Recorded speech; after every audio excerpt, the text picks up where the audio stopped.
Bonjour.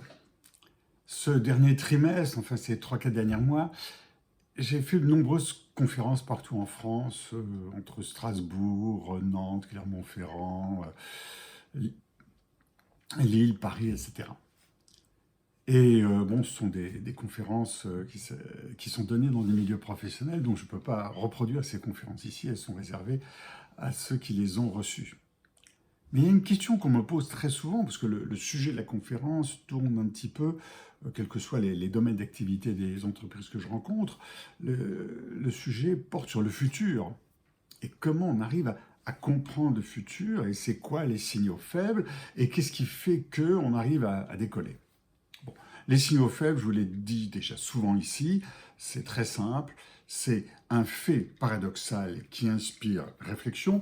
Paradoxal, c'est-à-dire contre la doxa, contre la parole établie, c'est-à-dire quelque chose qui n'est pas dans la normalité. Je vous ai fourni ici sur ces vidéos de très nombreux exemples de la manière différente de penser ce que l'on reçoit, parce qu'en général, on a une pensée assez monolithique fournie par des médias, des journalistes, des entreprises. Il faut faire plaisir au plus grand nombre. Et on peut penser autrement. Ça, c'est la première chose. Puis qui inspire réflexion, donc ça met. Mais quelle gymnastique, finalement, on me dit, mais quelle gymnastique fait que vous arrivez à trouver ces faits paradoxaux? Et alors là, j'ai créé un mot il y a à peu près 2 ans, jour pour jour. C'était dans un TEDx de Limoges. Vous pouvez bien sûr le réécouter, vous pouvez le regarder, lui, il était public. Et j'invente un mot qui s'appelle cure, cri, crée. Un mot absolument imprononçable. Je l'ai fait un petit peu travailler à chaque réunion, les gens s'en souviennent, et surtout du contenu. Cure, c'est la curiosité. Soyons curieux. C'est-à-dire que pour comprendre les signaux faibles, pour aller vers ces signaux faibles, il faut sortir de la pensée en silo, aller au-delà. Quand on est dans l'automobile, quand on est dans la mobilité, la marche à pied, la trottinette, le vélo, tout ça, ça en fait partie. Pourtant, ce n'est pas une évidence. Donc, cure pour curiosité, aller au-delà de ce qui est établi, voir les choses différentes. Comment on fait ça? En allant ailleurs, en changeant de chemin, en changeant de lecture, en étant déstabilisé dans sa zone de confort, en allant un petit peu plus loin que ce que l'on entend d'habitude et en acceptant d'écouter des gens qui semblent nous barber d'habitude et qui pourtant disent des choses différentes. Ils disent des choses différentes, s'ils nous perturbent, qui font qu'on ne soit pas content de ce qu'ils disent, c'est gagné. Ils ont dit quelque chose d'autre et ça nous fait du bien d'avoir cette curiosité. La deuxième chose, crie, c'est pour la critique. La critique, c'est un petit peu ce que je viens de dire, mais c'est essayer de penser différemment.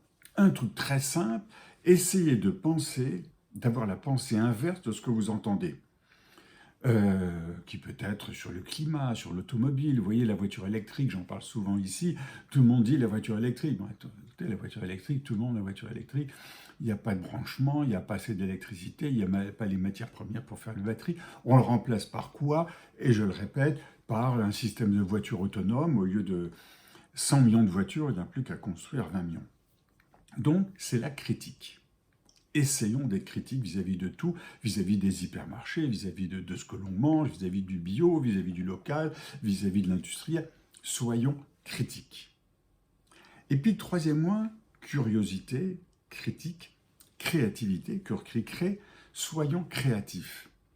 C'est-à-dire, n'ayons pas peur de dire quelque chose dont on pense que, non, mais c'est pas bien, tout le monde pense différemment. Allons-y. Pensons cette chose différente. Allons jusqu'à voir des choses différentes. Vous savez, quand j'évoque je me souviens qu'il y a à peu près 2 ans, au milieu de au début d'ailleurs, je crois en mars 2020, au milieu de la crise du Covid, je disais il va y avoir de l'inflation qui va résorber une part des déficits. Il y a de l'inflation. Ce n'est pas venu dans la démarche des États pour résorber une part des déficits, c'est venu par une origine différente. Ça veut dire que malgré tout, en pensant inflation, en se disant il va y avoir de l'inflation, c'est pas le système mental que j'ai développé qui a donné la véritable motivation, mais en tout le cas, ça existait. Lorsque j'ai vu que des grandes usines s'installaient, vous savez, ces méga factories s'installaient il y a 10 ans dans toutes les marques, etc., alors j'avais développé le fait, s'il y a d'immenses usines, il y aura des petites usines. Et c'est les petites usines qui ont déstabilisé une marque, par exemple, comme Danone. Donc, essayons, par ce chemin d'opposition, ce chemin créatif, de penser des choses différentes. Cure, crie, crée. Curiosité, créativité et critique.